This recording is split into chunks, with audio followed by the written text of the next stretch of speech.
កាលណាបើថាមពលឈីខ្សោយនឹងជាប់គាំងបាទក៏មិនផ្ដល់នៅជោគរាសីល្អដល់ម្ចាស់ផ្ទះដល់អ្នករស់នៅឡើយ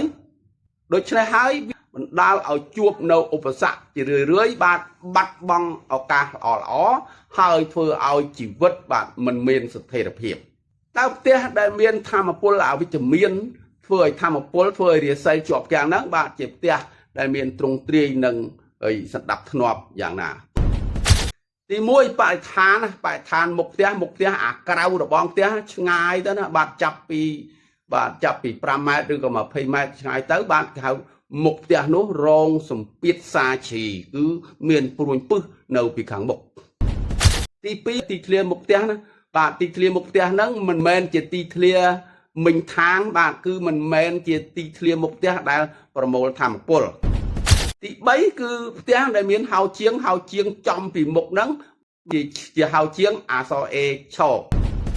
ទី4ក៏មិនល្អដែរហៅចិណ្ដើរមុខផ្ទះគឺចិណ្ដើរនៅជាន់ដីហ្នឹងបាទជាចិណ្ដើរដែលមិនផ្ដល់នៅមង្គលទី5ផ្ទះបាទវាអត់មានរាងជា4ជ្រុងវាលើសជ្រុងជាពិសេសអាខាងក្រោយផ្ទះដែលគេតលយកពីកពកទៅបាទនេះជារឿងខុសឆ្គងទី6បាទទ្វារមុខផ្ទះហ្នឹងមិនមែនជាទ្វារគេហៅទ្វារស្រូបទាញធម្មពលទ្វារខុសទីតាំង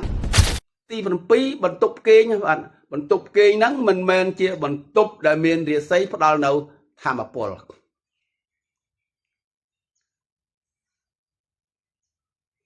ទី8ផ្លូវដើរក្នុងផ្ទះចង្កឹះផ្ទះគាត់ធំផ្លូវដើរហ្នឹងគាត់ធ្វើវែងទៅបាទត្រង់ធ្លូវែងទៅមានចម្ងាយលើសពី8ម៉ែត្រទី9គេហៅផ្ទះដែលមានលក្ខណៈបែកទ្រូងបាទបន្ទប់សងខាងហើយមានផ្លូវកណ្ដាលបាទទី10បាទទ្វារមុខហើយនិងទ្វារក្រោយហ្នឹងវានៅក្នុងបន្ទាត់ត្រង់បាទបីប៉ារ៉ាឡែល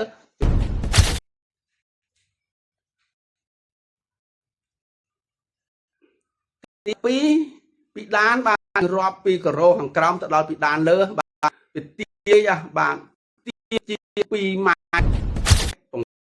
បាទគឺយ៉ាងហ្នឹងគឺវាធ្វើឲ្យអារម្មណ៍ធុញថប់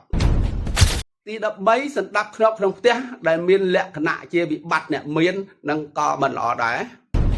ទី14ផ្លូវដើរចូលក្នុងផ្ទះហ្នឹងបាទផ្លូវដើរចូលក្នុងផ្ទះហ្នឹងវាមានលក្ខណៈច្បោកច្បល់ដាក់នេះដាក់នោះទៅបាទចង្អៀតចឹងទៅបាទធ្វើឲ្យធម្មពលរត់មិនបានល្អទី15ខ្យល់និងពន្លឺធម្មជាតិអត់គ្រប់គ្រាន់នឹងក៏មិនល្អដែរផ្ទះដែលអត់មានទ្វារក្រោយនឹងក៏មិនល្អដែរ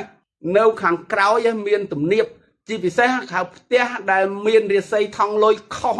នឹងបាទដែលធ្វើឲ្យម្ចាស់ផ្ទះបាទមិនមានលុយច្រើននៅក្នុងដៃ